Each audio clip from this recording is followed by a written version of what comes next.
Hello, welcome to my YouTube channel. ഇന്ന് കുറച്ചധികം time കിട്ടിയപ്പോൾ ഞാൻ വിചാരിച്ചു ലോങ് വീഡിയോ ആയിട്ട് വരാമെന്ന്. അതാണ് ഇന്ന് ലോങ് വീഡിയോ ആയിട്ട് വന്നത്. എല്ലാവർക്കും സുഖമാണെന്ന് വിശ്വസിക്കുന്നു. സോ ഇന്ന് ഞാൻ സംസാരിക്കാം എന്ന് വിചാരിച്ചൊരു കാര്യം എന്താണെന്ന് വെച്ചാൽ റിയാലിറ്റി ഓഫ് ലൈഫ് ഇൻ കാനഡയാണ്. യൂട്യൂബിലും ഇൻസ്റ്റാഗ്രാമിലും കാണുന്ന പോലെ അല്ല കാനഡയിലെ ലൈഫെന്ന് എനിക്ക് ഫീൽ ചെയ്യാൻ തുടങ്ങി. അത് ഇപ്പോഴല്ല, കുറച്ചധികം കാലമായി. എൻ്റെ ഹെൽത്തിനെ ബാധിക്കുന്ന കുറേ കാര്യങ്ങൾ ഞാൻ ഫേസ് ചെയ്തിട്ടുണ്ട്. ഞാൻ അതിനെക്കുറിച്ചാണ് ഇന്നത്തെ വീഡിയോയിൽ സംസാരിക്കാൻ പോകുന്നത്. നേരെ ടു 2023 ഞാൻ ആ ടൈമിലാണ് കാനഡയിൽ എത്തിയത്. എനിക്ക് കാനഡയിൽ എത്തിയപ്പോൾ തൊട്ടേ എല്ലാവരും പാർട്ട് ടൈമും ഫുൾ ടൈമൊക്കെ ജോബ് എടുക്കുന്നതൊക്കെ കണ്ടപ്പോൾ ഞാൻ വളരെ എക്സൈറ്റഡായി. ഞാനും ഇങ്ങനത്തെ ജോബ്സൊക്കെ കിട്ടാൻ വേണ്ടി അപ്ലൈ ചെയ്തുകൊണ്ടിരുന്നു. അങ്ങനെ എനിക്ക് ജോബൊക്കെ കിട്ടി. ഫസ്റ്റ് എനിക്ക് ജോബ് കിട്ടിയത് ഒരു സൂപ്പർവൈസറായിട്ടായിരുന്നു ഒരു ഹോട്ടലിൽ. സോ ഞാൻ അവിടെ പോയിക്കൊണ്ടിരിക്കുമായിരുന്നു. അവിടെ പോകുന്ന ടൈമിൽ തന്നെ അത് പാർട്ട് ടൈം ആയിട്ടാണ് കിട്ടിയതുകൊണ്ട് തന്നെ എനിക്ക് ഇനിയും ടൈം അവൈലബിൾ ആയിരുന്നു പോവാൻ. സോ ഞാൻ നെക്സ്റ്റ് ജോബ് നോക്കിക്കൊണ്ടിരിക്കുകയായിരുന്നു. അങ്ങനെയാണ് എനിക്കൊരു കിടിലം വേറൊരു ഞാൻ നിൽക്കുന്ന സ്ഥലത്ത് ഏറ്റവും കിടിലം ഒരു ഹോട്ടൽ ഗ്രൂപ്പിൽ ജോബ് സെറ്റായത്. എന്ത് പൊസിഷനിലാണെന്ന് ചോദിച്ചാൽ സെർവർ പൊസിഷനിലാണ് ജോബ് കിട്ടിയത്. നിങ്ങളൊരു കാര്യം പറഞ്ഞാൽ ഞെട്ടും. എനിക്ക് ഈ ജോബ് കിട്ടിയപ്പോൾ ഇൻ്റർവ്യൂ പോലും ഇല്ലായിരുന്നു. എന്നെ ജസ്റ്റ് കണ്ട് ഇഷ്ടപ്പെട്ട് ജോലി തരുകയാണ് ചെയ്തത്. എന്നെ കണ്ടു, ഇഷ്ടപ്പെട്ടു. എൻ്റെ കയ്യിൽ പിന്നെ സ്മാർട്ട് സെർവർ എന്നൊരു സർട്ടിഫിക്കറ്റ് ഉണ്ടായിരുന്നു. എൻ്റെ അറിയിലായതുകൊണ്ട് സെർവർ ജോബ്സ് ചെയ്യുമ്പം ആ സർട്ടിഫിക്കറ്റ് ഇമ്പോർട്ടൻ്റ് ആണ്. സോ എൻ്റെ ആ സർട്ടിഫിക്കറ്റ് ഉണ്ടായിരുന്നു. അത് മാത്രമേ അന്വേഷിച്ചുള്ളൂ. എനിക്ക് ആ ജോബ് കിട്ടിയത്. അങ്ങനെ ഞാൻ വളരെ ഹാപ്പിയായിട്ട് ജോബിലൊക്കെ പോകാൻ തുടങ്ങി. ഞാൻ ലിറ്ററലി പറഞ്ഞ 16 മണിക്കൂറൊക്കെ വർക്ക് ചെയ്യുന്ന ഡേയ്സൊക്കെ ഉണ്ടായിരുന്നു കേട്ടോ. കാര്യം 2 ജോബ് ഉള്ളതുകൊണ്ട്. അങ്ങനെ വളരെ ബിസി ആയിട്ടുള്ള ഡേ എൻ്റെ ലൈഫിൽ വന്നേ. അന്ന് ഞാൻ ബ്രേക്ക്ഫാസ്റ്റ് കഴിക്കാൻ വിട്ടുപോയി. പക്ഷെ ഞാൻ ഫസ്റ്റത്തെ ജോബ് 8 hours കംപ്ലീറ്റ് ചെയ്തിട്ടുണ്ടായിരുന്നു. അങ്ങനെ രണ്ടാമത്തെ ജോലിയിലോട്ട് പോയി. രണ്ടാമത്തെ ജോലിയിലോട്ട് പോയപ്പോഴത്തേക്ക് ഏകദേശം എൻ്റെ ഫ്യൂവൽ തീരാറായെന്ന് എനിക്ക് തന്നെ മനസ്സിലായി. കാര്യം ഞാൻ ഭയങ്കര ടയർഡായിരുന്നു. പക്ഷേ എന്ത് സാഹചര്യം ചോദിച്ചാൽ ഈ റെസ്റ്റോറൻറ്റ് വളരെ ബിസി ആയിരുന്നു. സെർവേഴ്സിൻ്റെ എണ്ണവും കുറവായിരുന്നു. അപ്പം ഞാനും വേറെ 2 പേരും ഉണ്ടായിരുന്നു. സ്റ്റിൽ റെസ്റ്റോറൻറ്റ് കംപ്ലീറ്റ്ലി ഫുള്ളായിരുന്നു. എന്തോ ഫ്ലൈറ്റ് എന്തോ ക്യാൻസലായി, അങ്ങനെ സംതിങ് ഭയങ്കര ബിസി ആയിരുന്നു. അപ്പോൾ എനിക്കൊന്ന് ജസ്റ്റ് മാനേജറിനോട് പറഞ്ഞിട്ട് എനിക്കൊരു 15 minutes തരുമോ, ഫുഡ് കഴിച്ചില്ല എന്നൊന്നും പറയാൻ പറ്റാത്ത സാഹചര്യം. കാര്യം മാനേജർ വരെ അവിടെ വന്ന് വർക്ക് ചെയ്യുന്ന സാഹചര്യമായിരുന്നു. അങ്ങനെ ഇതൊക്കെ ഒന്ന് ഒതുങ്ങി വന്നപ്പോഴത്തേക്കും വീണ്ടും ഒരു 4-5 hours കഴിഞ്ഞു പോയി. അപ്പോഴത്തേക്കും ഏകദേശം എനിക്ക് കിട്ടുന്ന ടേബിൾസ് ഇച്ചിരി കുറവായി തുടങ്ങി. എന്നാലും സ്റ്റിൽ റെസ്റ്റോറൻറ്റ് ബിസി ആവുന്ന സാഹചര്യമായി. സോ ഞാൻ ഭയങ്കരമായിട്ട് വിശന്നിരുന്നതുകൊണ്ട് തന്നെ അവിടുത്തെ ഒരു ഫ്രീസറുണ്ട്. അവിടെ യൂഷ്വലി നമ്മുടെ എംപ്ലോയീസിന് കഴിക്കാൻ വേണ്ടി മഫിൻസും എന്താ പറയുക യോഗേർട്ടും ഫ്രൂട്ട് കട്ട്സും ഒക്കെ വയ്ക്കുമായിരുന്നു. സോ ഞാൻ അവിടെ നിന്നൊരു യോഗേർട്ട് എടുത്ത് കഴിച്ചു. കംപ്ലീറ്റ് കഴിച്ചു എന്ന് തന്നെ എനിക്കറിയില്ല. ഒരു 2 tablespoon 3 tablespoon വല്ലതും കഴിച്ച് കാണും. കഴിച്ചിട്ട് ഇങ്ങനെ നോക്കിയപ്പോഴത്തേക്കും തന്നെ ഞാൻ കാണുന്നത് വളരെ വേഴ്സ്റ്റായിട്ടുള്ള കാഴ്ചയാണ്. നീ എന്തിനാ ഇങ്ങനെ എടുത്തത്, അതെടുത്തത്, ഇതെൻ്റെ സാധനമാണ് അതാണെന്ന് പറഞ്ഞിട്ടൊരു ചേച്ചി, അവിടെ വേറെ മലയാളികൾ വർക്ക് ചെയ്യുന്നുണ്ടായിരുന്നു. അപ്പം ഒരു ചേച്ചി എൻ്റെ അടുത്ത് ഭയങ്കരമായിട്ട് റേസ് ചെയ്യുന്നുണ്ടായിരുന്നു. അപ്പം എനിക്ക് ആക്ച്വലി വിശപ്പും ഇത്രയും ഫുൾ വർക്കും കാരണം ഞാൻ ഒരുപാട് ഓവർവെൽമായി ഭയങ്കര വിഷമത്തിലായി. അപ്പോൾ ഈ ഒരു യോഗട്ടൊന്നും എനിക്ക് അപ്പോഴത്തെ ഒരു ആശ്വാസത്തിന് മാത്രമല്ല, എനിക്ക് ലിറ്ററലി വീട്ടിൽ പോയാൽ മതി എന്നുള്ള സാഹചര്യമായിരുന്നു. എനിക്കൊന്നും ചെയ്യാൻ പറ്റാത്ത രീതിയിലുള്ള വർക്കായിരുന്നു. ചില ഡേയ്സ് അങ്ങനെ സംഭവിക്കാം. 2 സ്ഥലത്തും ബിസി ആയിട്ട് നമുക്ക് വർക്ക് ചെയ്യേണ്ട സാഹചര്യം വരാം. നമുക്കൊന്നും ചെയ്യാൻ പറ്റില്ല. എനിക്ക് അങ്ങനത്തെ ഒരു ഡേ ആയിരുന്നു. അപ്പോൾ ഞാൻ പുള്ളിക്കാരോട് പറഞ്ഞു ഞാൻ രാവിലെ ഇങ്ങനെ വർക്കിന് പോയപ്പോൾ ഒന്നും കഴിക്കാൻ പറ്റില്ല, അതുകൊണ്ടാണ് വെച്ചത്. സ്റ്റിൽ പുള്ളിക്കാരി വിട്ടു വരുന്നില്ല.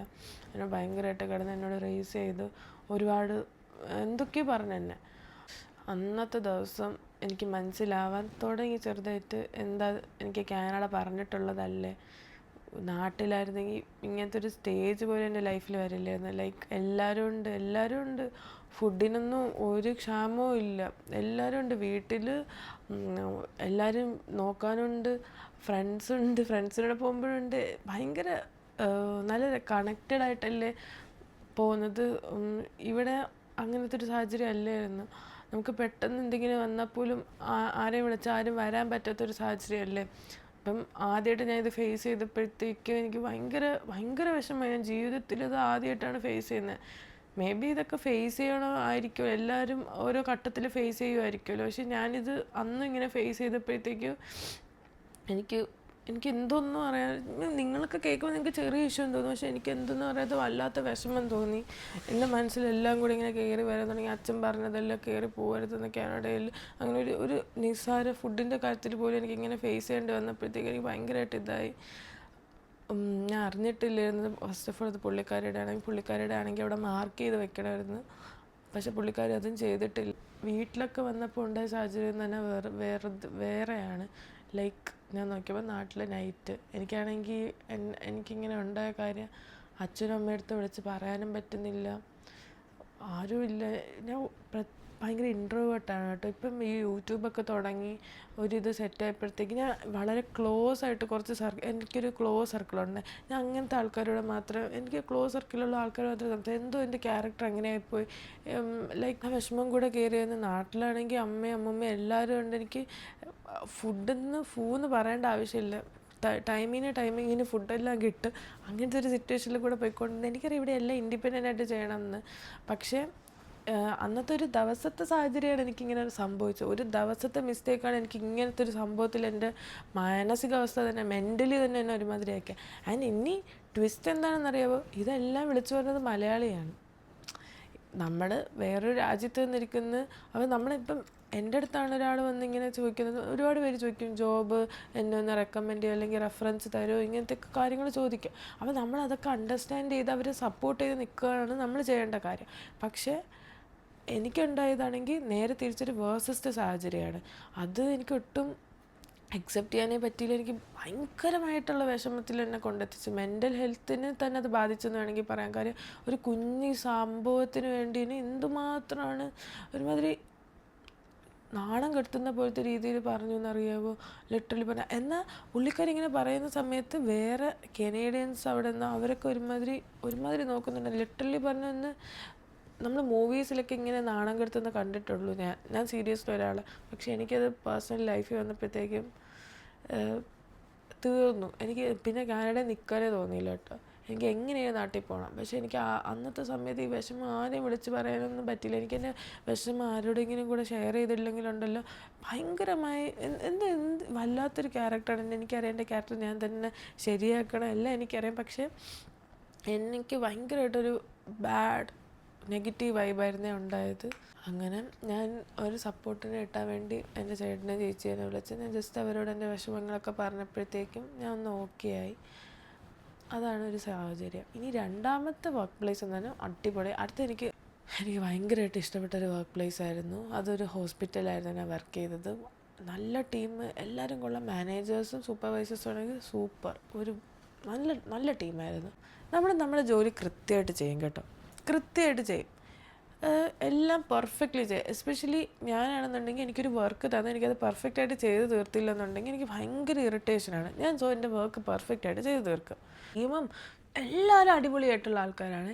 പക്ഷേ ചില ആൾക്കാരെന്ന് പറഞ്ഞാൽ അവർ നമ്മളെ വർക്ക് എത്ര നമ്മളെ പെർഫെക്റ്റായിട്ട് ചെയ്താലും മാനേജേഴ്സിനൊരു പ്രശ്നം ഉണ്ടാവില്ലേ. പക്ഷെ ചില ആൾക്കാർ അത് നമ്മൾ കാര്യങ്ങളൊക്കെ കൃത്യമായിട്ടാണല്ലോ നോക്കുന്നതെന്നിരിക്കുമ്പോൾ നമ്മൾ ഇങ്ങനെ വിളിച്ചിട്ട് ഹലോ നിന്നെക്കുറിച്ച് ഇങ്ങനെ താഴെ മാനേജേഴ്സും സൂപ്പർവൈസേഴ്സും സംസാരിക്കുന്നുണ്ടായിരുന്നു കേട്ടോ. അപ്പോൾ ഫസ്റ്റത്തെ സമയത്തൊക്കെ നമ്മളിവിടെ പുതിയതായിട്ട് വന്നിറങ്ങി പുതിയൊരു രാജ്യത്തിൽ ഇങ്ങനെയൊക്കെ ആൾക്കാർ നമ്മളോട് വന്ന് പറയുമ്പോൾ നമ്മൾ എന്താ വിചാരിക്കുക, അയ്യോ നമ്മൾ ചെയ്യുന്നതിന് എന്തെങ്കിലും പ്രശ്നം ഉണ്ടായിട്ടായിരിക്കും അങ്ങനെ പറയുന്നത്, നമ്മൾ എന്തെങ്കിലും പ്രശ്നങ്ങൾ ചെയ്യുന്നുണ്ടാവോ, ചെയ്യുന്ന വർക്ക് ശരിയല്ല, ഇങ്ങനെ 100,000 തോട്ട്സ് നമ്മുടെ മനസ്സിൽ കൂടെ പോകും കേട്ടോ. ചൊറിയാനും ഇറിറ്റേറ്റ് ചെയ്യാനും വേണ്ടി അവർ പറയും നിന്നെക്കുറിച്ച് ഓഫീസ് റൂമിൽ സംസാരിക്കുന്നത് കേട്ടിട്ടുണ്ടായിരുന്നു കേട്ടോ, പറയുന്നുണ്ടായിരുന്നു മാനേജേഴ്സൊക്കെ, ഇങ്ങനെയൊക്കെ പറയാം. അപ്പോൾ നമ്മളെന്താണ് ചെയ്തുകൊണ്ടിരിക്കുന്ന വർക്കിൽ ഉഴപ്പും. കാര്യം എന്താണ്, നമ്മൾ ഭയങ്കരമായിട്ട് ആലോചിക്കാൻ തുടങ്ങും, ഓവർ തിങ്ക് ചെയ്യാൻ തുടങ്ങും. എന്തായിരിക്കും പറഞ്ഞത്, എന്തായിരിക്കും സംഭവിച്ചത്, അതിനുവേണ്ടി ഞാൻ തെറ്റെന്തെങ്കിലും ചെയ്തോ, ദൈവം എൻ്റെ ഭാഗത്തു നിന്ന് തെറ്റുണ്ടോ. എസ്പെഷ്യലി ഹോസ്പിറ്റലിൽ വർക്ക് ചെയ്യുന്നതുകൊണ്ട് നമ്മൾ കാര്യങ്ങളൊക്കെ വളരെ കെയർഫുള്ളായിരിക്കണം. ഇങ്ങനെയൊക്കെ ഓവർ തിങ്ക് ചെയ്യാൻ തുടങ്ങും. അപ്പോഴത്തേക്ക് ഇത് വേറെ പല പ്രശ്നങ്ങളിൽ കൊണ്ടെത്തിക്കും. സോ അപ്പം ഞാനും ആദ്യം ഇങ്ങനെയൊക്കെ വിചാരിച്ചു. അപ്പം ഇങ്ങനത്തെ ഒരു തോട്ട് നമ്മുടെ മനസ്സിൽ വരുമ്പോൾ നമ്മൾ എന്ത് ചെയ്യും, നമ്മൾ ചെയ്തുകൊണ്ടിരിക്കുന്ന വർക്കിൽ നമ്മൾ ഉഴപ്പാൻ തുടങ്ങും. ലൈക്ക് അയ്യോ ഇങ്ങനെ ആയിരിക്കില്ല ഇത് ചെയ്യുന്നത്, പിന്നെ നമ്മുടെ മൈൻഡൊക്കെ ആകെ ഒരുമാതിരിയായി. എസ്പെഷ്യലി എൻ്റെ ക്യാരക്ടർ അനുസരിച്ച് അങ്ങനെ ആയി വരും. എനിക്ക് ലൈക്ക് എല്ലാത്തിനും ഭയങ്കര ഇത് ശരിയാണോ ചെയ്യുന്നത്, അയ്യോ തെറ്റാണോ ചെയ്യുന്നത്, ഇങ്ങനെയൊക്കെ ഉള്ളൊരു തോന്നി തുടങ്ങും. പിന്നീട് എനിക്ക് മനസ്സിലായി ഇതൊരു ടൈപ്പ് ഓഫ് രീതിയിൽ ഇങ്ങനെ നടന്നുകൊണ്ടിരിക്കുന്നെന്നാണ്. കാര്യം എന്താണെന്ന് വെച്ചാൽ ഞാൻ അവിടെ വർക്ക് ചെയ്തു, നല്ല നല്ല വർക്ക് പ്ലേസ് ആണെന്ന് മനസ്സിലായി. വർക്ക് പ്ലേസ് നല്ലതാണ്, കൊളീഗ്സിൻ്റെ പ്രശ്നമാണ് ഞാൻ ഇപ്പോൾ പറഞ്ഞത്. സോ നല്ലതാണെന്ന് മനസ്സിലാക്കിയപ്പോൾ ഞാൻ എന്ത് ചെയ്തു, എനിക്ക് വേണ്ടപ്പെട്ട ഒരാളെയും കൂടെ റെഫർ ചെയ്തു. വേണ്ടപ്പെട്ട ഒരാളല്ല, 2 പേരെ ഞാൻ റെഫർ ചെയ്ത് അവർ പോയി 2-3 months കഴിഞ്ഞപ്പം എൻ്റെ അടുത്ത് ഫോൺ വിളിച്ച് പറയാൻ തുടങ്ങി, ഇങ്ങനെ ഒരു ടോക്ക് എല്ലാവരുടെ ഇടയിൽ നടക്കുന്നുണ്ടല്ലോ, നമ്മളെക്കുറിച്ച് കുറ്റങ്ങൾ ഇങ്ങനെ പറയുന്നുണ്ട് മാനേജറും സൂപ്പർവൈസേഴ്സൊക്കെ.